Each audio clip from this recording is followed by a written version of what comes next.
112 அடியில் ஆதியோகி சிலையை வடிவமைத்து ஒட்டுமொத்த உலகத்தின் பார்வையையும் கோவை வெள்ளியங்கிரி பக்கம் திருப்பியிருக்கிறார் ஈசா யோகா மையத்தினுடைய நிறுவனர் சத்குரு. தற்போது அவருடன் ஒரு சிறப்பு நேர்காணல்.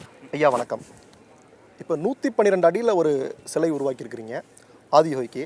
இந்த ஆதியோகி யார்? இப்போ யோக விஜ்ஞானம்ன்றது நாம் பல விதமாக பேசியே வந்திருக்கிறோம். உலகம் முழுக்கமாக பரப்பிருக்கிறோம்.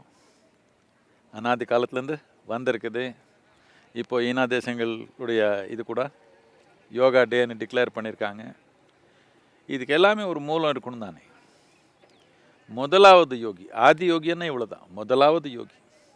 எதுக்கு அவனை முதலாவது யோகின்னு கூப்பிடுறோன்னா, அவன் பேர் சொல்லிக்கல, அவன் பேர் எங்கேயோ அவனும் செதுக்கலை கல்லில், யாருக்கும் சொல்லலை, சும்மா உட்கார்ந்தான். என்ன சொல்லிக் கொடுக்கணுமோ மக்களுடைய நன்மைக்காக, மனித நேயத்து நன்மைக்காக அது சொல்லிக் கொடுத்தான். ஆனால் நான் யார் என்னன்னு ஒன்று சொல்லிக்கல. அதனால் பேர் தெரியாதனால ஆதியோகின்னு சொல்லுவோம். இப்போ ஆதியோகிக்கு சிலை ஏன் வச்சுருக்கீங்க, ஆதியோகி யாருன்னு சொல்லிட்டீங்க. இப்போ இந்த ஆதியோகியை தான் சிவன்னு சொல்கிறாங்க. நீங்கள் அதை ஒத்துக்கிறீங்களா? ஆதியோகி சிவன் ரெண்டு பேரும் ஒன்று தான் ஒத்துக்கிறீங்களா? இது நாம் கொஞ்சம் விஞ்ஞானபூர்வமாக புரிஞ்சுக்கலாம். சிவ ஆனால் அர்த்தம் என்னென்னா, எது இல்லாததோ அது சிவன். எது இல்லாததுன்னு நினைக்கிறோம், எது நம்ம கண் பார்வையில் தெரியலையோ, எது நாம் காதில் கேட்க முடியலையோ, நாம் எது ஐப்புலங்களில் புரிஞ்சுக்க முடியலையோ அது நாம் இல்லாததுன்னு சொல்லுவோம். பொருள் தன்மைக்கு அப்பாற்பட்டதுக்கு இல்லாததுன்னு சொல்லுவோம். இல்லைன்னா இல்லவே இல்லைன்னு இல்லை, பொருள் தன்மையில் இல்லை. பொருள் நிலையில் இல்லாததுனால எல்லை இல்லாமல் இருக்குது, ஒன்றும் இல்லாமல் இருக்குது. அதுக்கு சிவான்னு சொல்லுவோம். அது உணர்ந்த யோகிக்கு அவனுக்கு சிவான்னு சொல்லுவோம். இப்போ உங்களுக்கு ஜெர்னலிஸ்ட்னு சொல்லுவோம். எதுக்கு?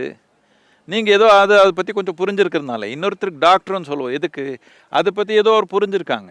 இவர் எது எல்லை இல்லாததோ, எது உருவம் இல்லாததோ அது உணர்தான். அதனால அவனுக்கு கூட சிவான்னு கூப்பிடுவோம். இப்போ தமிழ்நாட்டில் பார்த்தீங்கன்னா 70% மக்களுக்கு ஆண்களுக்கானாலும் பாதி பேருக்கு சிவானே ஏதோ சிவனுடைய பேர் வச்சுருக்காங்க.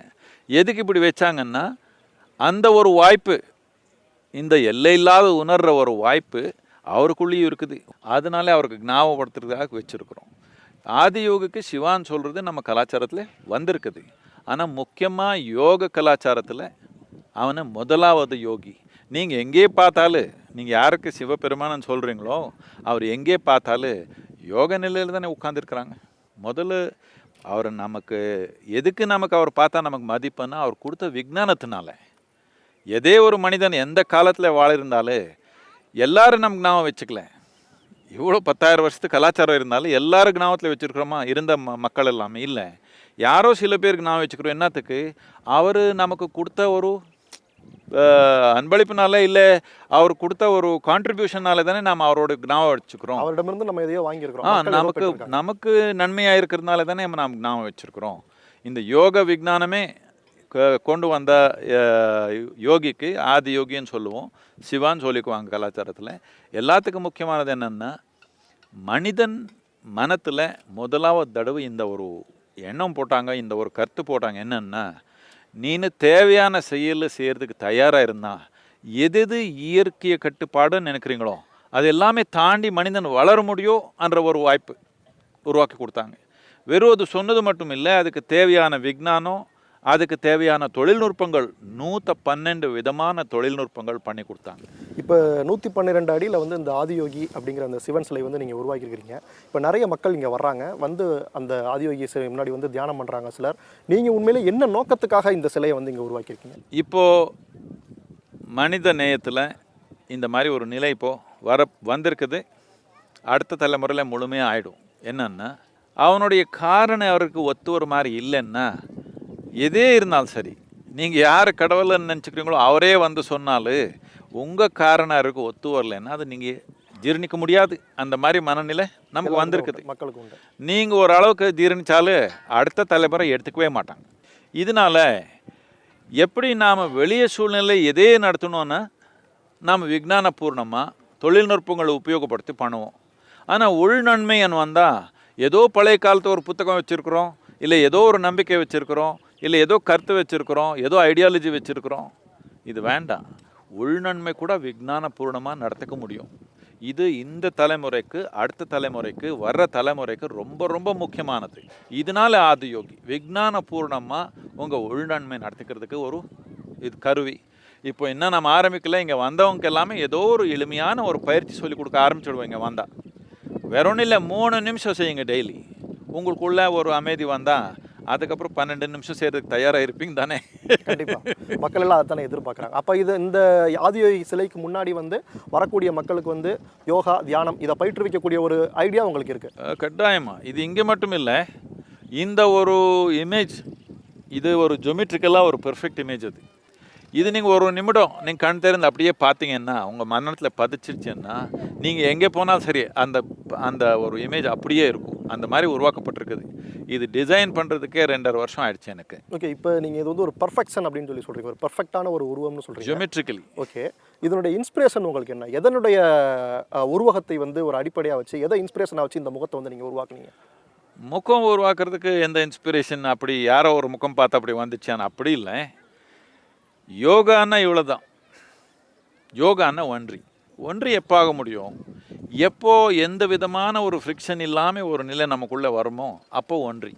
இது ஆகணும்னா பொருள் உலகத்தில் 2 இருக்குதுன்னு வச்சுக்கோங்க. ஏதோ 2 பொருள் இருக்குதுன்னு வச்சுக்கோங்க. இது 2 ஜொமெட்ரிக்கலாக பர்ஃபெக்டாக இருந்தால் அப்போது என்ன ஆகும்? ஃப்ரிக்ஷன் இல்லாமல் நடக்கும். ஒரு மெஷினை எடுத்திங்கன்னா சத்தம் இல்லாமல் போதுன்னு என்ன அர்த்தம்? ஃப்ரிக்ஷன் இல்லாமல் இருக்குது அதில். இந்த மாதிரி பிரதியொரு உருவம் நாம் பார்த்தா அது ஒரு ஜொமெட்ரிக்கலாக பர்ஃபெக்டாக இருந்தால் அது ரொம்ப நல்லபடியாக நடக்குது. ஒரு மெஷின் இருந்தாலும் சரி, உடல் இருந்தாலும் சரி. இப்போ நீங்கள் இப்படி உட்கார்றீங்க, இப்போ ஏதோ கேமரா முன்னாடி உட்காந்துட்டீங்க. நீங்கள் சும்மா ரிலாக்ஸாக சும்மா இப்படி உட்காந்திங்கன்னா நான் உங்கள் பார்த்தேன்னா நீங்கள் எப்படி உட்காரிங்க நான் பார்த்தா நீங்கள் இந்த 10 வருஷத்தில் உங்களுக்கு என்ன பிரச்சனை வரும், 20 வருஷத்தில் என்ன பிரச்சனை வரும், 30 வருஷத்தில் என்ன பிரச்சனை வரும் இப்போவே சொல்லிவிடுவேன் நான். இது அஸ்ட்ராலஜி இல்லை. இது நீங்கள் உடல் எப்படி வச்சுக்கிறீங்க ஜொமெட்ரிக்கலாக இது பார்த்தா இதனால் என்ன பாதிப்பு வருது, என்ன நன்மை வருது நீ இப்போவே சொல்லிட முடியும். நீங்கள் எது செய்ய முடியும், எது செய்ய முடியாதுன்னு சொல்லிட முடியும். அந்த ஒரு ஆற்றல் உங்களுக்கு இருக்குன்னு சொல்கிறீங்களா, பொதுவாக மனிதர்களுக்கே உண்டுன்னு சொல்கிறீங்களா? நீங்கள் எல்லாருக்குள்ளே இருக்குது. அந்த நோக்கத்தில் பார்க்கல யாரும், அவ்வளோதான். ஆனால் யோக கலாச்சாரம்னா it's essentially geometry. Okay, not only of the body. வெறும் உடல் பற்றி மட்டும் இல்லை, மனநிலைக்கு ஒரு ஜொமெட்ரி இருக்குது, நம்ம சக்திக்கு ஒரு ஜொமெட்ரி இருக்குது, நம்ம எமோஷன்ஸுக்கு ஒரு ஜொமெட்ரி இருக்குது. இது நாம் நல்லபடியாக கவனித்து புரிஞ்சால் அது எல்லாமே சமநிலையாக வச்சா இது எந்த ஒரு பிரச்சனையும் இல்லாமல் உறைவு இல்லாமல் வாழ்க்கை ஸ்மூத்தாக நடக்குது. ஒரு சுமூகமான ஒரு விஷயத்தை, ஒரு எளிமையான ஒரு விஷயத்தை தெரியப்படுத்துறதுக்கான ஒரு இன்ஸ்பிரேஷன், அந்த இன்ஸ்பிரேஷனை வச்சு இந்த சிலையை நீங்கள் உருவாக்கியிருக்கிறதா சொல்கிறீங்க. இப்போ ஆனால் எனக்கு வந்து மட்டும் இல்லை, நிறைய பேர் என்ன சொல்கிறாங்கன்னா, உங்களுடைய முகத்தை வந்து பார்த்தா இதுவும் 2 வந்து ஈக்குவலாக இருக்குங்கிற மாதிரி சொல்கிறாங்க. அதாவது உங்களுடைய முகமும் ஆதியோகியுடைய முகம் கிட்டத்தட்ட ஒரே மாதிரி. அவ்வளோ அழகாக இருந்தால் ரொம்ப நல்லா இருந்திருக்கும். என்ன பண்ணுறது, எனக்கு இப்படி வந்துச்சு முகம். இல்லை, இப்போ இந்த ஒரு பிரம்மாண்டமான சிலை உருவாக்கியிருக்கிறீங்க. நிறைய பேருக்கு இருக்கக்கூடிய ஒரு கேள்வி என்ன அப்படின்னா வந்து, இப்போ வந்து ஒரு வெட்ட வெளியில் வந்து இந்த ஆதியோகி சிலை வந்து இருக்குது. மழை வரலாம், வெயில் வரலாம், புயல் வரலாம், இது எல்லாத்தையுமே தாக்கு பிடிக்கக்கூடிய அளவுக்கு வலிமையான ஒரு சிலையாக வந்து இது இருக்கா? எதை வச்சு இதை உருவாக்கியிருக்கிறீங்க? இதை உருவாக்குறதுக்கு உங்களுக்கு எவ்வளவு செலவானது, எவ்வளவு காலம் தேவைப்பட்டது? நான் அப்போவே சொன்ன மாதிரி வெறும் டிசைன் பண்ணுறதுக்கு என் மனத்தில் இருக்கிற உருவம் டிசைன் பண்ணி ஒரு நிலை கொண்டு வரதுக்கு 2.5 வருஷம் ஆயிடுச்சு. ஆனால் நம்ம தன்னார்வ தொண்டர்கள் 8 மாதத்தில் இது உருவாக்கிட்டாங்க. இது மகத்தான ஒரு வேலை, இது ஒரு சாமானியமான வேலை. 8 மாதத்தில் இவ்வளோ பிரம்மாண்டமான ஒரு சிலை உருவாக்குனாங்க. இது ஒரு வித்தியாசமான நிலை உருவாக்கியிருக்கிறோம். உலகத்தில் எங்கேயும் சிலை இந்த அளவுக்கு பெரிய சைஸ் சிலை இந்த ஒரு முறையில் பண்ணல. இப்போ நீங்கள் கவனித்து பார்த்தீங்கன்னா சின்ன சின்ன பேட்சாக இருக்குது. இந்த பேட்செல்லாம் எடுத்து ஸ்மூத் பண்ணிட முடியும். நான் வேண்டான்னு சொன்னேன், மக்களுக்கு தெரியட்டும் எப்படி பண்ணியிருக்கிறோன்றது. என்னதுக்கு இது வித்தியாசமான ஒரு இது. எல்லாம்னா மோல்ட் பண்ணிடுவாங்க. மோல்ட் பண்ண என்ன ஆகும், இதுக்கு மேலே 10 மடங்கு செலவாகும். இது நாம் ரொம்ப எக்கனாமிக்கலாக பண்ணியிருக்கிறோம். என்னத்துக்குன்னா இது பீஸாக எடுத்து நாம் ஒன்றொன்னா வச்சுருக்கோம். இது இப்படி வைக்கணுன்னா இதுக்கு ரொம்ப கூர்மை, ரொம்ப பக்தி வேணும். இல்லைன்னா யாருக்கு இந்த பொறுமை இருக்குது ஒன்றொன்னா பீஸாக எடுத்து இவ்வளோ பெரிய சிலை பண்ணுறது? இல்லை, இது எதனால் உருவாக்கப்பட்டது அப்படிங்கிற ஒரு, ஏன்னா இந்த ஒரு கடவுளுடைய சிலை வந்து இங்கே இருக்கிறதா மக்கள் நினைக்கிறாங்க. ஒரு பிரம்மாண்டமான சிலையாக இருக்குது, வெயில் மழை புயல் இதையெல்லாம் தாக்கு பிடிக்கக்கூடிய அளவுக்கு வலிமையாக இருக்கா? எதனால் செய்யப்பட்டது? இது கொஞ்சம் பேசிக் மெயின்டெனன்ஸ் பண்ணிங்கன்னா 5000 வருஷம் ஆனாலும் அப்படி தான் இருக்கும். அதில் ஒன்றும் பிரச்சனை வராது. ஓகே, ஆனால் எதில் செஞ்சது அப்படிங்க? இது மெட்டல், மெட்டல், இது ஸ்டீல். ஓகே, எவ்வளோ செலவானதுன்னு ஏதாவது சொல்ல முடியுங்களா? அதெல்லாம் கணக்கு போட்டு பார்க்கணும். இப்போ மக்களை கொடுத்தது எடுத்து பண்ணியிருக்கிறோம். இவ்வளோ பெரிய சிலை உருவாக்கியிருக்கிறீங்க, இவ்வளோ மக்கள் வர்றாங்க. ஆனால் இது வந்து ஒரு விவசாய நிலத்தில் வந்து நீங்கள் இவ்வளோ பெரிய ஒரு இடத்த வைக்க வேண்டிய, ஒரு சிலையை வைக்க வேண்டிய அவசியம் என்ன வந்தது அப்படின்னு சொல்லி ஒரு கேள்வி கேட்குறாங்களே. நீங்கள் சென்னையில் கொடுத்தீங்கன்னா எனக்கு இடம் அங்கே வச்சுருப்பேன். நீங்கள் கொடுக்கலையே. விவசாயம் வேறு விவசாயம் பண்ணுற ஆளுக்கிட்டே எடுத்துக்கலையே. இது நம்ம ஜமீன் ஃபவுண்டேஷனில் வாங்கியிருக்கிறது, நம்ம கையில் இருக்கிறது. நம்ம இங்கே எந்த விவசாயம் பண்ணல. ஒரு சில வருடங்கள்லேருந்து நம்ம எந்த விவசாயம் இங்கே பண்ணல. என்னத்துக்குன்னா நமக்கு விவசாயம் ஏதோ ஒரு இடத்துல பண்ணிக்கிறோம், இங்கே எல்லாம் பண்ணல. இது ஆசிரமம் கட்டுக்கிறதுக்காக தான் நம்ம இந்த ஜமீனே வாங்கியிருக்கிறோம். இப்போ பணம் கொடுத்து கரெக்டாக லீகலாக வாங்கியிருக்கிற ஜமீனில் என்ன பண்ணணும்னு எல்லாரும் எப்படி நிர்ணயிக்கிறாங்க? நாம் தானே நிர்ணயிக்கணும். பக்கத்தில் எல்லாம் விவசாயம் நடக்குது பாருங்கள் கேமராவில். ஆமாம், இந்த பக்கம் நாம் தோப்பெல்லாம் வச்சுருக்குறோம். விவசாயம் பண்ணுறது நமக்கு தெரியல. பொதுவாக வந்து சிவபெருமான் அப்படின்னாலே வந்து ஒரு காட்டுக்குள்ளே ஒரு மலையில் ஒரு போய் பார்த்தோம்னா அங்கே தான் வந்து நம்ம வந்து பெரும்பாலும் ஆதி காலத்துலேருந்து ஐயோ சொல்ல வேண்டாம், பார்த்துட்ருக்கோம். காட்டு இல்லாத இடத்துல காட்டு இருக்குதுன்னு சொல்கிறாங்க எல்லாருமே. நீங்கள் காட்டுக்குள்ளே போய் பண்ணுங்க. இல்லை, நான் அப்படி சொல்ல வரல. அப்படி இருக்கும்போது வந்து சிவபெருமான் வந்து இந்த உலகத்தில் வந்து பிரம்மாண்டமாக இருக்கக்கூடிய இந்த இயற்கை தான் கடவுள், அந்த இயற்கையை தான் வழிபடணும் அப்படின்னு சொல்லி சொல்கிறாரு. நம்ம வந்து ஒரு இயற்கைக்கு மாறாக இப்படி ஒரு சிலை வந்து வச்சு ஒரு வழிபாடு நடத்த வேண்டிய அவசியம் இப்போ இருக்கு. இதுதான் என்னுடைய உறுதி. இந்த 35 வருஷம் இப்போ நான் இந்த வேலை ஆரம்பித்து என்னுடைய உறுதி, என்னுடைய நோக்கம் இவ்வளோ தான். மலை மேலே இருந்த ஆன்மீகம் ஊருக்குள்ளே கொண்டு வந்திருக்கிறோம். அதனால தானே நிறைய பேர் இப்படி ஆடுறாங்க எதிர்ப்பு. மலை மேலே இருந்த ஆன்மீகம் ஊருக்குள்ளே சாமானிய மக்களுக்குள்ளே கொண்டு வந்திருக்கிறோம். இதுதான் முக்கியமான செயல். என்னுடைய நோக்கம் என்னன்னா, எதே ஜாதி இருக்கட்டும், எதே மதமே இருக்கட்டும், ஆணாக இருக்கட்டும் பெண்ணாக இருக்கட்டும், எல்லாருக்குள்ளே ஒரு சொட்டு ஆன்மீகம் இருக்கணும். ஆன்மீகம்னா மேலே பார்க்குறது கீழே பார்க்குறது இல்லை, உள்நோக்கி பார்க்குறது. மனிதன் நன்மையாக இருக்கணும்னா, ஆரோக்கியமாக இருக்கணும்னா, அமைதியாக இருக்கணும்னா, ஆனந்தமாக இருக்கணும்னா, உள்ள நடத்துக்கிறது எப்படின்னு புரியலன்னு எப்படின்னு வாழ போகிறான். இது இவருக்கு அவருக்கு ஒரு 1,00,000 பேருக்கு இல்லை ஒரு 1,00,00,000 பேருக்கு இல்லை 10 கோடி பேருக்கு வந்தால் பத்தாது. பூரா உலகத்து ஜனத்தொகைக்கே ஒரு தனி மனிதனுக்கு உலகத்தில் இது நடக்கணும்னு என்னுடைய ஆசை. அதுக்காக கொஞ்சம் பெரிய உற்சாகம் வேணும் தானே அவருக்கு. அதாவது மக்களுக்கு வந்து எளிமையாக போய் சேரணும், மக்களுக்கு வந்து எளிமையாக அடையணுங்கிறதுக்காக விஞ்ஞானபூர்ணமாக போதனை மாதிரி இல்லை, ஒரு நம்பிக்கை மாதிரி இல்லை, ஒரு கருத்து மாதிரி இல்லை, விஞ்ஞானபூர்ணமாக போய் சேரணுன்ற ஒரு நோக்கம். ஆகம விதிப்படி தான் இந்த ஆதியோகி சிலை உருவாக்கப்பட்டது. அப்படி இல்லை, நாம் அந்த விதிப்படியெல்லாம் போக மாட்டோம். இது நமக்கு என்னன்னா சயின்டிஃபிக்காக நமக்கு ஒரு ஜொமெட்ரி இருக்குது. அந்த ஜொமெட்ரிக் ப்ரொபோர்ஷனாக போனால் அப்படி இருக்கும். சாமானியமாக அந்த மாதிரி தெரிஞ்சவங்க வந்தவங்க எல்லாம் இதெல்லாம் ஆகமத்துக்கு கரெக்டாக இருக்குதுன்னு அவர் சொல்லிக்கிறாங்க. பட் நான் அதெல்லாம் படித்ததில்லை.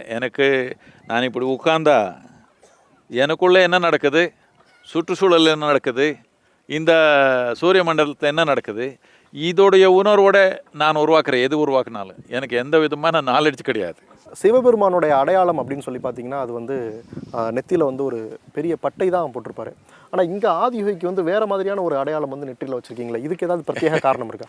சிவபெருமான பட்டை போட்டுக்கல, சிவபெருமான பக்தர் போட்டுக்கிறாங்க. சில இப்படி போட்டுக்கிறாங்க, சில பேர் அப்படி போட்டுக்கிறாங்க. அவருடைய விருப்பம் அது. இது அவனுக்கு 3வது கண்ணுன்னு சொல்லுவோம். அது காட்டுறதுக்காக அப்படி போட்டு நெற்றிக்கண், அதாவது சிவபெருமானுடைய நெற்றிக்கண்ணுன்னா நெத்தியில் ஏதோ உடஞ்சி வெளியே வந்துருச்சேன்னு இல்லை. நெற்றிக்கண்ணுன்னா இவ்வளோதான். இந்த 2 கண்ணில் நீங்கள் என்ன பார்க்க முடியும்?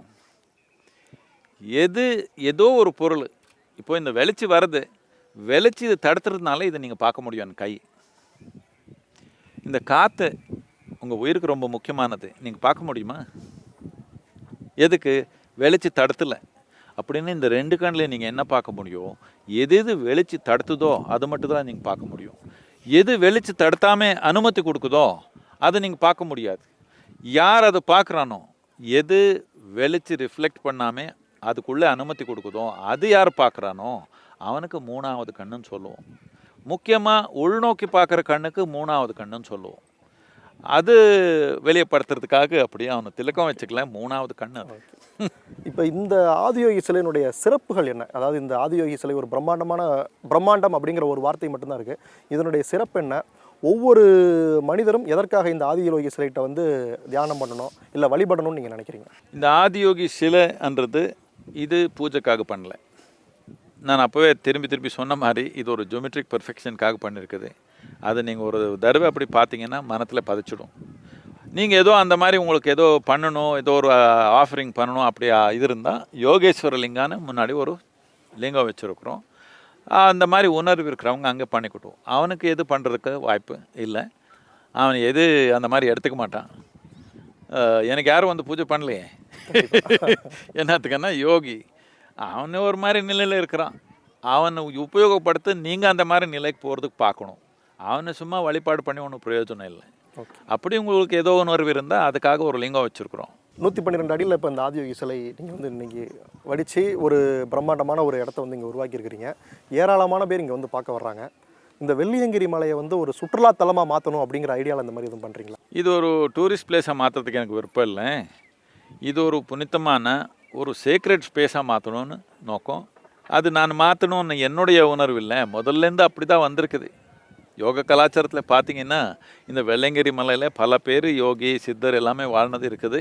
அது மட்டும் இல்லை, ஆதி யோகியே வந்து 3.5 மாதம் தங்கினாங்க இந்த 7வது மலையில் வந்து உட்காந்தாங்கன்ற ஒரு கருத்து இருக்குது.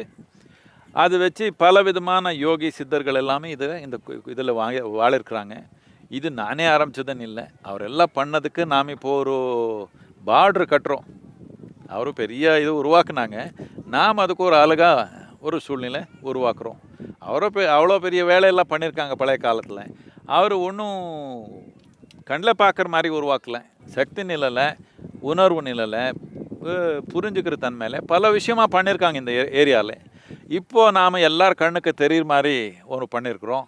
இப்போ நான் சும்மா இங்கே ஏதோ ஒன்று என் உணர்வில் இருக்கிறதுன்னா நீங்கள் வந்து டிவியில் எடுத்துக்கிறீங்களா? கிடையாது. உருவம் வேணும் தானே உங்களுக்கு, அதுக்கு தான். அப்புறம் இப்போ வந்து இன்னொரு புதிய குற்றச்சாட்டு அவங்க மேலே வந்து முன்வைக்க ஆரம்பிச்சிருக்காங்க. இது நாள் வரைக்கும் ஒவ்வொரு குற்றச்சாட்டு சொல்லியிருக்காங்க. நல்ல 25 வருஷத்துலேருந்து 30 வருஷத்துலேருந்து சொல்லியே இருக்காங்க. இல்லை, அந்த குற்றச்சாட்டுக்கு நீங்கள் கொடுக்குற விளக்கம் வந்து ரொம்ப முக்கியத்துவம் வாய்ந்ததாக கருதுகிறோம். நாங்கள் வந்து என்ன சொல்கிறாங்க அப்படின்னா வந்து இப்போ இந்த ஆதியோகி சிலை அமைஞ்சிருக்குல்ல, இதுக்கு பின்னாடி வந்து பிரம்மாண்டமான வில்லாக்கள், சொகுசு வில்லாக்கள் கட்டுறதுக்கு வந்து ஒரு நிறுவனம் வந்து திட்டம் போட்டுட்டு இருக்கிறாங்க. குரூசி லேண்ட் ஃபார்ம்ஸ்னு ஒரு நிறுவனம் வந்து இங்கே வந்து வில்லாஸ் கட்ட பிளான் பண்ணிட்டு இருக்கிறாங்க. அந்த நிறுவனத்தினுடைய டேரக்டர்ஸ் வந்து உங்களுடைய ஃபாலோயர்ஸு. அதில் ஒருத்தவங்க வந்து மௌமிதா சென் அப்படிங்கிறவங்க வந்து உங்களுடைய ஆசிரமத்திலே தங்கியிருக்கிறதா சொல்லி சொல்கிறாங்க. அது வந்து உண்மையான ஒரு குற்றச்சாட்டு தானே, இல்லை வழக்கம் போல் அதுவும் ஒரு வதந்தின்னு தான் நீங்கள் நினைக்கிறீங்களா? இப்போ முக்கியமாக என்னென்னா, ப்ரைவேட்டாக இங்கே அவர் ஏதோ இன்னொரு ரெசார்ட் வந்து இங்கே க்ளோஸாக கட்டணும்னு சொல்கிறாங்க. நாம் வேண்டாங்கன்னு கெஞ்சு கேட்டோம். என்னத்துக்குன்னா அங்கே வந்தால் அவர் ட்ரிங்க்கு அது இதெல்லாம் வந்துவிடும் வேண்டான்னு கேட்டோம். பட் அவர் நம்ம லேண்டு நாம் கட்டிக்கிறோன்னு சொல்கிறாங்க. நாம் என்ன பண்ண முடியும்? நான் போய் தடுத்த முடியுமா? அவருடைய லேண்டு இது. அப்படி தான் ஃபவுண்டேஷனுக்கு சேர்ந்த லேண்டில் நம்ம என்னமோ பண்ணிக்கிறோம். மித்தவங்க தேவையில்லாதவங்க எல்லாம் பேசிக்கிறாங்க. இப்போ இந்த சிவராத்திரி கொண்டாடினீங்க, ரொம்ப பிரம்மாண்டமாக கொண்டாடிருந்தீங்க, ரொம்ப அற்புதமாக இருந்தது. எல்லா தரப்புல இருந்துமே வந்து ரொம்ப சிறப்பாக கொண்டாடினீங்க அப்படின்னு சொல்லி சொன்னாங்க. அந்த சிவராத்திரியை வந்து இவ்வளோ பிரம்மாண்டமாக இவ்வளோ உற்சாகமானதாக கொண்டாட வேண்டிய நோக்கம் என்ன? அந்த இதை கொண்டாடின பலன் வந்து மக்களுக்கும் உங்களுக்கும் கிடச்சிருக்கு அப்படின்னு சொல்லி நினைக்கிறீங்களா, நம்புறீங்களா? மக்களே கேட்டால் நல்லா இருக்குமே. எதுக்கு நான் சொல்கிறேன்னா, நம்ம நாட்டில் நாம் இப்படி முதல்லேருந்து வச்சுருந்தோம். 365 விழா இருக்கும் இந்த நாட்டில். என்னத்துக்குன்னா டெய்லி கொண்டாடணுன்ற ஒரு நோக்கம். உழவைக்கணும்னா அதுக்கு ஒரு ஆட்டா பாட்டா ஒரு கொண்டாட்டம், களை எடுக்கணும்னு அதுக்கு ஒரு ஆட்டோ பாட்டை கொண்டாட்டம், விதை வைக்கணும்னா அதுக்கு ஒன்று. இப்படி நாம் செய்கிற செயலுக்கு எல்லாமே ஒரு கொண்டாட்டமாக உருவாக்கணுன்றது நம்ம நாட்டில் முதல்லேருந்து ஒரு தன்மை. அதெல்லாம் போயிடுச்சு. இப்போ சும்மா அந்த வயலில் பாடுபடுறான் நம்ம விவசாயி. நீங்கள் நியூஸில் படித்தே இருக்கிறீங்க, லட்சக்கணக்கில் தற்கொலை பண்ணிக்கிறாங்க. வெறும் பணத்தினால நினச்சிக்கிறீங்களா? உற்சாகம் இல்லை. எதுக்காக இந்த வேலை பண்ணுறேன்னு புரியல. அப்படி ஆயிடுச்சு. கஷ்டமான வேலை, சுலபமான வேலை இல்லை, ரொம்ப கஷ்டமான வேலை. ஆனால் அவன் அந்த கஷ்டமான வேலை பண்ணலன்னா நானும் நீங்கள் சாப்பிட்டீங்க உட்காந்துக்க முடியுமான்னு கேட்குறேன். முடியாது, கண்டிப்பாக முடியாது. அவன் வாழ்க்கையில் எது கொண்டாட வேண்டாமா? எல்லாம் எடுத்துகிட்டு நீங்கள் அதுக்கப்புறம் எதுக்கு தற்கொலை பண்ணிக்கிறான்னு கேள்வி கேட்ட என்ன வந்துச்சு? நாட்டில் மக்களுக்கு கொண்டாட்டம் வேணும் தானே. சும்மா டிவி பார்த்தாலே கொண்டாட்டம் ஆகிடுமா? இல்லை சினிமா பார்த்தா கொண்டாட்டம் ஆகிடுமா? அவருக்கு ஒரு கொண்டாட்டம் வேண்டாமா வாழ்க்கையில்? வருடத்தில் ஒரு நாள் ஃபுல் நைட்டு நடக்குது. எதுக்குன்னா இதுக்கு ஒரு விஞ்ஞானபூர்ணமாக ஒரு காரணம் இருக்குது. என்னென்னா அந்த ஒரு நாள் தானாகவே நமக்குள்ளே ஒரு மேல் நோக்கி ஒரு புத்துணர்வு நம்ம சக்தி நடக்குது. ஓ இப்படியெல்லாம் இருக்குதா, இதுக்கு என்ன விஞ்ஞானம் இருக்குதான்னு எல்லாம் கேட்குறாங்க. அடிப்படையாக இப்படி இப்போது ஒரு பௌர்ணமி ஒரு அமாவாஸ்யை வந்தால், நீங்கள் சென்னையில் இருக்கிறீங்க, கடலே மேலே ஏறுதா இல்லையா? கண்டிப்பாக. கடலே ஏறுதுன்னா உங்கள் உடலில் இருக்கிறது முக்கால்வாசி தண்ணி தானே இருக்குது, ஏறாதுன்னு நினைக்கிறீங்களா? இப்படி சிவராத்திரி அண்ணா அந்த அமாவாசைக்கு ஒரு நாள் முன்னாடி எனக்கு அந்த ஒரு இருக்குது. இந்த மகா சிவராத்திரின்றனால ரொம்ப தீவிரமாக நடக்குது. அந்த மாதிரி ஒரு தன்மை நடக்கிறப்போ நாம் நம்ம முதுக்கு தண்டு நேராக வச்சு உட்காந்துக்கணும், படுத்துக்க கூடாது. என்னதுக்குன்னா சக்தி எல்லாமே இப்படி போகிறதுக்கு முயற்சி நடக்குது, நீங்கள் இப்படி படுத்தா அதனால இருக்கிற பயன் இல்லாமல் போயிடும். பயன் இல்லாமல் போகிறது மட்டும் இல்லை, அதனால பாதிப்பு வர்றதுக்கு கூட வாய்ப்பு இருக்குதுன்னு இதெல்லாம் கவனித்து சொன்னாங்க.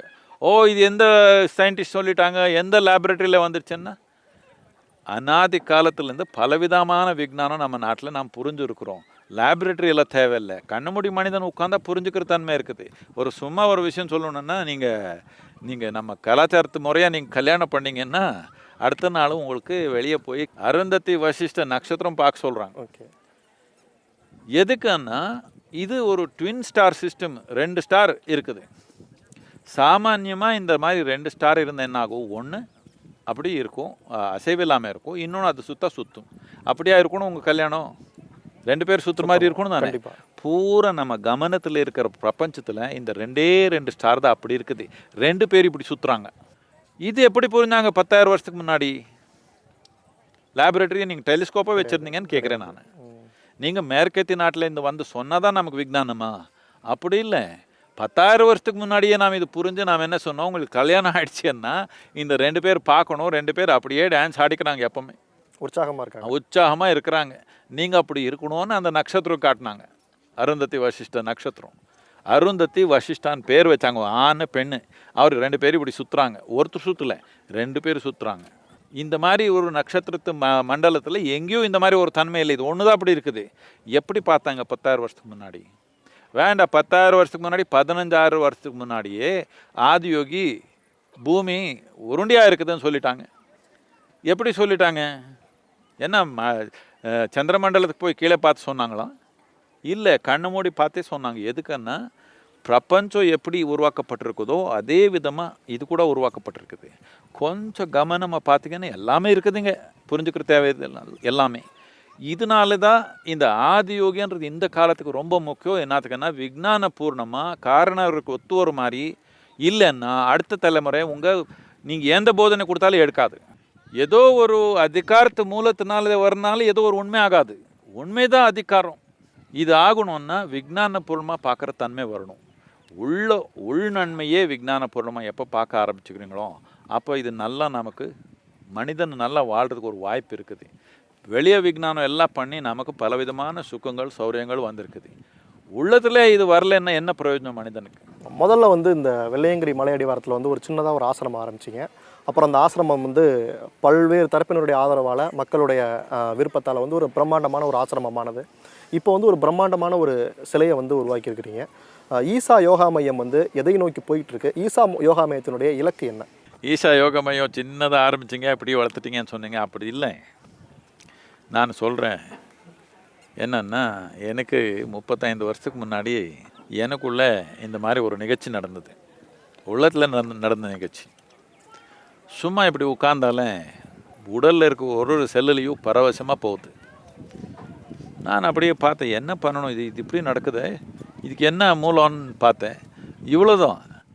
நம்ம மனத்துக்கு நமக்கு ஒரு இடைவெளி கொண்டு வந்தால் இங்கே உட்கார்ந்த எல்லாருக்கும் பரவசமாக தான் இருக்கும்.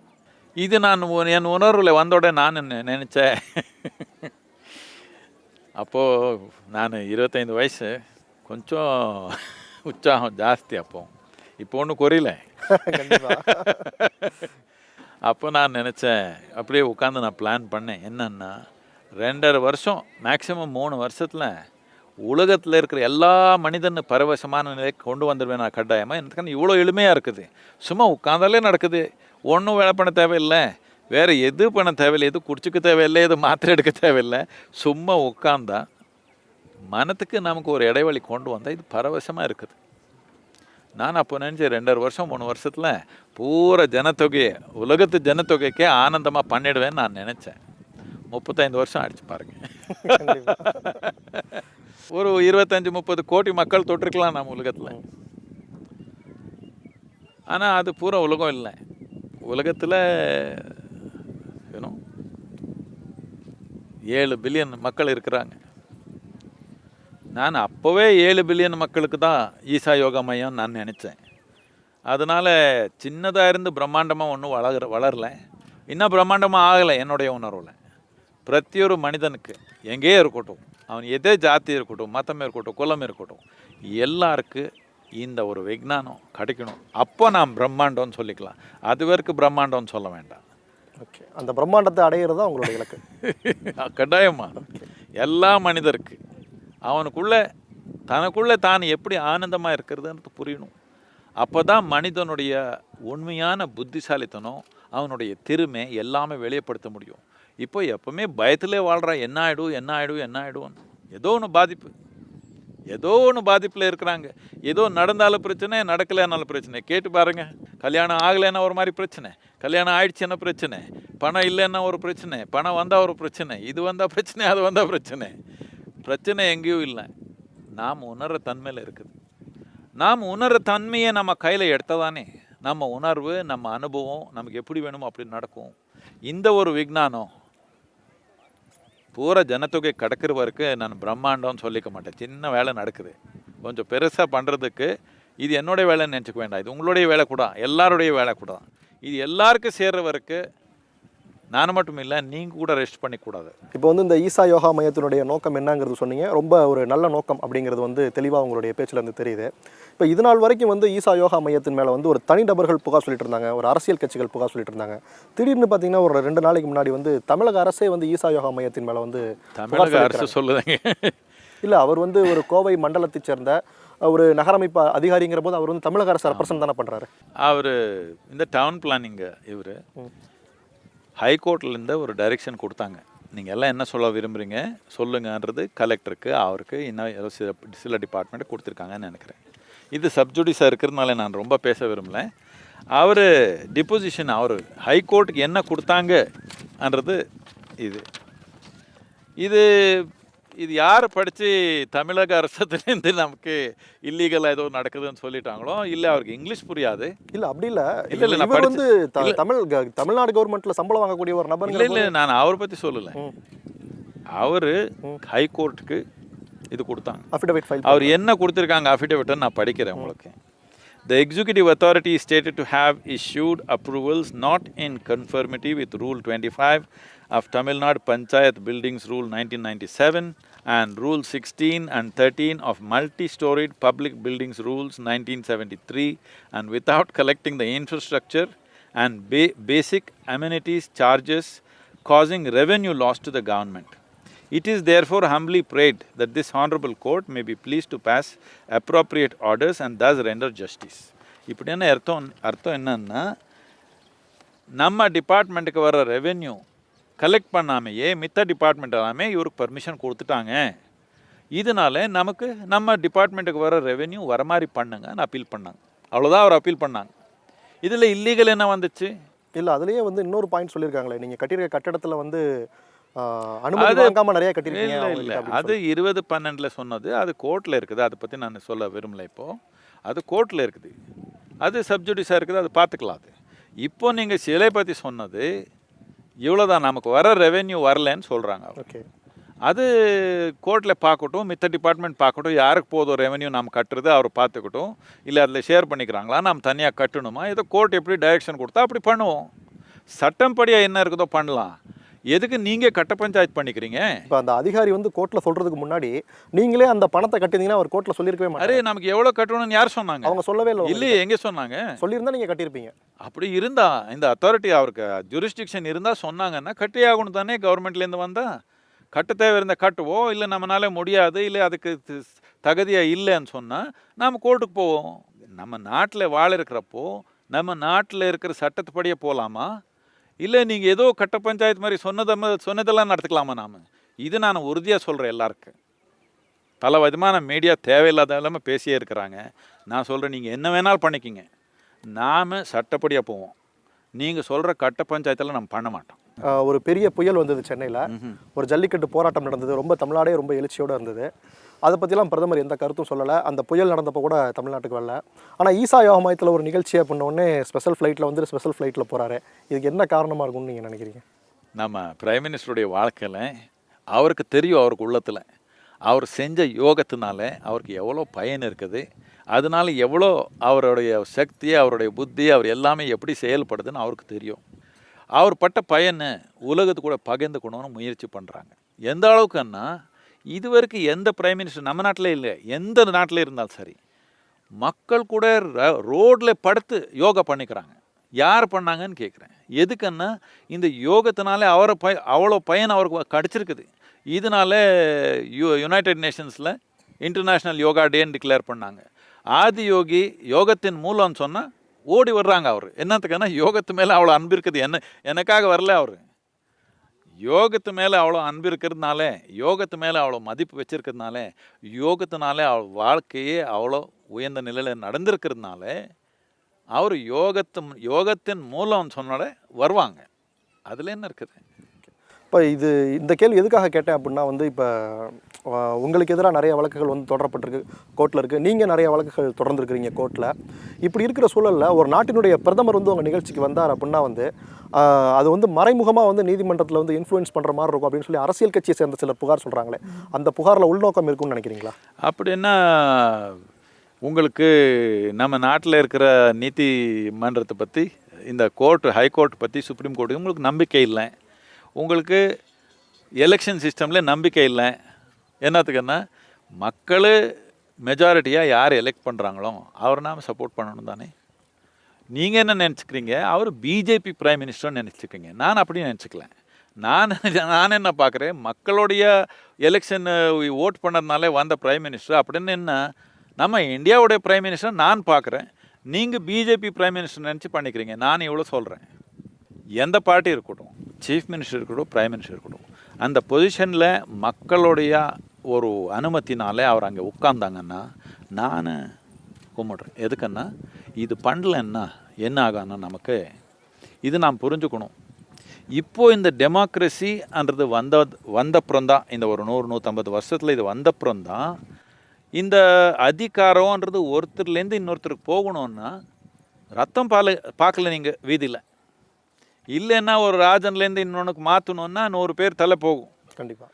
இப்போது இந்த டெமோக்ரஸின்னு வந்ததப்புறம் நமக்கு பிடிச்சாலும் சரி, நமக்கு அவர் பிடிக்கலைனாலும் சரி, மக்களுடைய உணர்வு எப்படி இருக்குதோ, யார் எலெக்ட் பண்ணுறாங்களோ அதை நாம் மதிக்கணும். இது மதிக்கலைன்னா, நமக்கு பிடிச்சவங்க வந்தாங்கன்னா மதிக்கிறோம், நமக்கு பிடிக்கலைன்னா நம்ம மதிக்க மாட்டோம்னு சொன்னால், அப்படின்னா டெமோக்ரஸி வேண்டான்னு சொல்கிறீங்க. அப்படின்னா என்ன ஆகும், 5 வருஷத்துக்கு ஒரு தடவை 10 பேர் வெட்டணும். நாம் இந்த மாதிரி சூழ்நிலை கொண்டு வர்றீங்க திருப்பி போய். இயற்கை சமநிலை அப்படிங்கிறது வந்து ரொம்ப முக்கியம் அப்படின்னு சொல்லி நிறைய விஷயங்களில் நீங்கள் பேசுகிறத நான் கேட்டிருக்கிறேன். அந்த இயற்கை சமநிலைக்கு ஈசா வந்து ஏதாவது பண்ணிகிட்ருக்கா, அதை பற்றி கொஞ்சம் விளக்கமாக சொல்ல முடியும்? நம்ம நோக்கம் என்னென்னா, 16% இருந்த ஒரு க்ரீன் கவரு 33% கொண்டு வரணுன்ற நோக்கத்தில் நாம் இதை ஆரம்பித்தோம். நாம் இதுவரைக்கும் 3 கோடி மேலே வச்சுருக்கிறோம். மரக்கன்று இருக்கிற மரம் அந்த அளவுக்கு இருக்குது. 3 கோடிக்கு மேலே வச்சுருக்கிறோம். இன்னும் தொடர்ந்து நடந்தே இருக்குது. எல்லாத்துக்கும் முக்கியமானது என்னென்னா, அந்த கலாச்சாரம் வந்திருக்குது. நாம் இதை ஆரம்பித்தப்பறம் எவ்வளோ பேர் ஆர்கனைசேஷன்ஸ் அவர் எல்லாமே எடுத்து பண்ணுறாங்க. அரசாங்கம் கூட பண்ணது பெரிய அளவுக்கு. இப்போது கடந்த ஒரு 5-10 வருஷத்துலேருந்து இது ரொம்ப நல்லது. இந்த கலாச்சாரம் கொண்டு வரணும். இது மட்டும் இல்லை, நீங்கள் நிறைய ஊர்களுக்கு போய் பார்த்தீங்கன்னா, நீங்கள் இந்த கரூர், திருப்பூர், ஈரோடு இந்த மாதிரி போய் பார்த்தீங்கன்னா, முதல்ல எல்லாமே நீங்கள் அங்கே போனால் கல்யாணம்னா என்ன பண்ணுவாங்கன்னா, 100 விதமான உணவு போடுறாங்க. அது மட்டும் இல்லை, நீங்கள் வீட்டுக்கு போகிறப்போ இவ்வளோ பேக்கில் வேறு வீட்டுக்கு போய் கொண்டு போகிறது. இப்போ போய் பார்த்தீங்கன்னா நிறைய கல்யாணத்தில் என்ன பண்ணுவாங்கன்னா, ஒரு மரக்கன்று உங்களுக்கு கையில் கொடுப்பாங்க. நீங்கள் எப்படியான வச்சுக்கோங்க. எனக்கு வச்சுக்கிறது இடம் இல்லைன்னா நம்ம வாலண்டியர்ஸ் அங்கேயே இருப்பாங்க. சரி, உங்கள் பேரில் நம்ம ஏதோ ஒரு இடத்துல வைக்கிறோன்னு எடுத்து போகிறாங்க. இந்த மனநிலை ஒரு கலாச்சாரத்தில் ஒரு சுற்றுச்சூழல் பற்றி ஒரு ஆர்வம், அதை பற்றி ஒரு அன்பு, அது நம்ம உயிருக்கு சம்பந்தப்பட்டதுன்னு புரிய வைக்கிறதுல ஒரு பெரிய வேலை நடந்திருக்குது. இவ்வளோ வேலை பண்ணியிருந்தாலும், though we are the largest ecological moment in Asia, in spite of that இது ஏதோ சொல்கிறாங்க. இந்த மூமெண்ட்டை வந்து இன்னும் கண்டினியூ பண்ணுறதுக்கு இல்லை டெவலப் பண்ணுறதுக்கு அதுக்கான திட்டமிடல் எதுவும் இருக்கா உங்ககிட்ட, பிளானிங்? நாட்டில் இருக்கிற எல்லா தோராயமும் 8% ஒரு வருடத்தில் 8% குறைஞ்சி போயிருக்குது. நான் என்னுடைய வாழ்க்கையில் 12 வயசுலேருந்து 17 வயசு வரைக்கும் நான் டெய்லி காவேரியில் நீச்சல் அடிப்பேன். நான் அப்போ இருந்த காவேரிக்கு இப்போ இருக்கிற காவேரிக்கு போய் பார்த்தீங்கன்னா, அங்கேயே மைசூர் பக்கமாக அங்கேயே பார்த்தா 40% ஆயிடுச்சு. அப்போ எவ்வளோ இருந்ததோ இப்போ அதில் 40% இருக்கு. 40% தான் இருக்குது. இன்னொரு 30 வருஷத்துல என்ன ஆக போகுதுன்னு நினைக்கிறீங்க? இருக்காது சுத்தமாக. இருக்காது. இப்போவே 2.5 மாதம் கடலுக்கே போய் சேராது காவேரி. இது காவேரி மட்டும் இல்லை, கிருஷ்ணா ரிவர் 3-4 மாதம் போய் கடலுக்கு சேராது. இது எல்லாம் பூரா நாட்டிலே இப்படி நடந்திருக்குது. இதுக்காக நம்ம இப்போ ஒரு ப்ராஜெக்ட் வச்சுருக்குறோம். இது நாம் செப்டம்பரில் இது பெரிய அளவுக்கு நாம் நாட்டு முழுக்கமாக இது கொண்டு வரதுக்கு ஒரு முயற்சி நடந்திருக்குது. இதுக்கு என்வாயன்மெண்ட் மினிஸ்ட்ரி கூட, வேர்ல்டு வைல்ட் லைஃப் ஃபண்டு கூட, ரிவர்ஸ் ஆஃப் த வேர்ல்டுன்னு ஒரு ஆர்கனைசேஷனுக்கு அது கூட எல்லாம் பலவிதமான இது கூட நாம் எக்ஸ்பர்ட்ஸ் கூட எல்லாமே பார்த்து என்ன அடிப்படையாக ஒரு 3 விஷயம் என்ன பண்ண முடியும். எல்லா அரசாங்கங்கள், சென்ட்ரல் கவர்மெண்ட்டு, ஸ்டேட் கவர்மெண்ட்ஸ் எல்லாமே 3 சிம்பிளான விஷயம் எல்லாமே பண்ணால் இந்த ஆறு இப்படி போகிறது நாம் காப்பாற்ற முடியும். என்னத்துக்குன்னு இவ்வளோ பெரிய ஜனத்தொகை வச்சுட்டு ஆறு எல்லாமே காஞ்சி போயிடுச்சுன்னா இன்னொரு 30 வருஷத்தில் அதுக்கப்புறம் என்ன நாடு நடத்த போகிறோம் நாம். இதுக்காக நாம் மகத்தான ஒரு பிளான் வச்சுருக்குறோம். அது பார்க்கலாம். அப்போவே நாம் ஒரு எக்ஸ்பெரிமெண்ட்டாக நர்மதா சேவான்னு ஒன்று ஆரம்பிச்சிருக்கிறோம் மத்திய பிரதேஷில். அது ரொம்ப உற்சாகமாக நடந்திருக்குது. கிராமங்களில் எல்லாமே ரொம்ப நல்லா நடந்திருக்குது. அது ஒரு ட்ரையலாக நடத்திருக்கிறோம். எப்படி நடக்குது, மக்கள் எப்படி ரெஸ்பாண்ட் பண்ணுறாங்க, அது ரொம்ப நல்லா போயிருக்குது. அதே மாதிரி நாடு முழுக்கமாக ஒரு ரெஸ்பான்ஸ் வந்துடுச்சுன்னா கட்டாயமாக ஒரு 20-30 வருஷத்தில் நாம் ஒரு 10-20% இன்க்ரீஸ் பண்ணிக்கலாம் ரிவர்ஸ் தேவையான வேலை பண்ணால். பட் இதுக்கு அரசாங்கத்தை உதவி இல்லாமல் நாம் ஏதோ மரம் வைக்கிறது இது அப்படிலாம் நடக்காது. இது பாலிசிலேயே ஒரு சேஞ்ச் வரணும். இந்த பாலிசி சேஞ்ச் கொண்டு வரதுக்காக நம்ம முயற்சி இப்போ நடந்திருக்குது. அதுக்கு ஒரு செப்டம்பரில் ரேலி ஃபார் ரிவர்ஸ் அன்னு ஒரு இது பண்ணுறோம். அது ஆரம்பிக்க போகுது. இது வரைக்கும் நான் யார் ஜெர்னலிஸ்ட் கூட பேசல இதை பற்றி.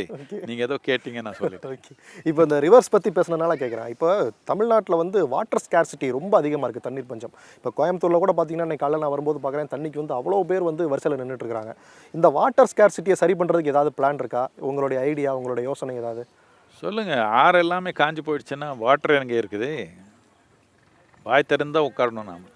அதுதான் நான் சொன்னது. இவ்வளோ பெரிய ஜனத்தொகை வச்சுட்டு நாம் கவனம் இல்லாமல் இருக்கிறோம். இது 1947 ஒரு தனி மனிதனுக்கு பாட்டபிள் வாட்டர்னு சொல்கிறாங்க, நம்ம குடிச்சிக்க முடியும். அந்த மாதிரி தண்ணி எந்த அளவுக்கு இருந்ததோ அதில் இப்போது நமக்கு வெறும் ஒரு 22% இருக்குது. 2025க்கு வெறும் 7% தான் இருக்கும்னு சொல்கிறாங்க. எப்படி என் மனிதன் வாழ முடியும்? வேறு எது இல்லைனாலும் பரவாயில்ல, குடிக்கிற தண்ணி இல்லைன்னா எப்படி வாழ போகிறோம் நாம்? இது பொய்யே இருக்குது. என்ன இது பிரச்சனை என்னென்னா ஒரு லாங் டேர்ம் எந்த ஒரு பாலிசி இல்லாமல் போயிருக்குது. பிகாஸ் ஏதோ இப்படியே நமக்கு ரொம்ப வயசாகலை, என்ன 70 வயசு தான் நமக்கு. நம்ம நாட்டுக்கு இன்னும் நமக்கு நிறைய விஷயம் புரியல. ஏதோ ஒன்று பண்ண போகிறோம், இன்னொன்று மறந்து போயிடுவோம், அது பண்ண போகிறோம், இது மறந்து போயிடுவோம்.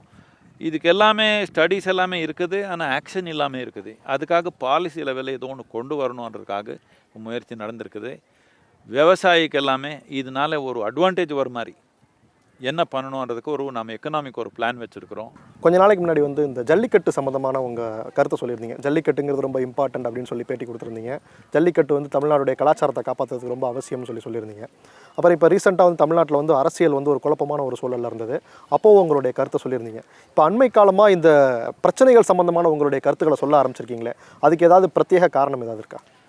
முதல்லேருந்து பேசியே இருக்கேன். இப்போ ஏதோ ட்விட்டர் வந்திருக்கிறதுனால போகுது எல்லா இடத்துல. முதல்லேருந்து நமக்கு சம்மந்தப்பட்ட விஷயம் எல்லாம் பேசியே இருக்கிறோம். இது நாம் ஏதோ அரசியல் இறங்குற நோக்கம் நமக்கு இல்லை ஜல்லிக்கட்டில் இறங்குற நோக்கமும் எனக்கு இல்லை. ஆனால் மக்கள் நன்மைக்காக எது வேணுமோ அது சொல்லணும் தானே. நான் அரசியல் சுச்சுவேஷன் பற்றி நார்மலாக எதுவும் பேச மாட்டேன். நான் அடிப்படையான டெமோக்ரஸி என்னன்னு சொல்லுவேன். எல்லார் மனத்தில் ஞாபகப்படுத்தும் தானே மக்களுக்கு, சாமானிய மக்களுக்கு கவனத்துக்கு வரணும் தானே. கண்டிப்பாக ஏதோ ஒரு கேம்பெயின் நடக்குது, இந்த பார்ட்டி ஒன்று பண்ணுவாங்க, அந்த பார்ட்டி ஒன்று பண்ணுவாங்க, அப்படி தான் நடக்கும் டெமோக்ரஸியில். அவரவர் தீவிரமாக நடத்துக்கிறாங்க. ஆனால் நடுவில் யாரோ ஒருத்தர் எந்த பார்ட்டிக்கு சேராதவங்க டெமோக்ரஸி என்ன நாட்டுக்கு என்ன தேவைன்றது அப்பப்போ சொன்னால் தானே சாமானிய மக்களுக்கு நல்லாயிருக்கும். கண்டிப்பாக. இப்போ இந்த 2 பிரச்சனை உங்களுடைய கருத்து சொன்னீங்க. இப்போ வந்து தமிழ்நாட்டில் வந்து இந்த ஹைட்ரோ கார்பன் எடுக்கிற திட்டத்துக்கு எதிராக வந்து ஒரு பெரிய மாஸ் மூவ்மெண்ட் நடந்துட்டுருக்கு. இதில் உங்களுடைய கருத்து நீங்கள் பதிவு பண்ணலாமே. இது நான் அதோடைய டீட்டெயில் எனக்கு தெரியல. பட் நான் என்ன சொல்கிறேன்னா, இது ஒரு பொலிட்டிக்கல் இஷ்யூவாக பண்ண வேண்டாம். நம்ம நாட்டு முன்னேற்றத்துக்கு இப்போது எங்கே போனாலும் இவரெல்லாம் வந்தாங்க. மக்கள் எப்படி வர்றாங்க? பஸ்ஸில், காரில் வர்றாங்க. எல்லார் வீட்டில் ஃப்ரிட்ஜ் இருக்குது, ஏசி இருக்குது, அது இருக்குது, ஃபேன் இருக்குது, என்னென்னமோ இருக்குது. எல்லாமே நடக்கணும் நமக்கு.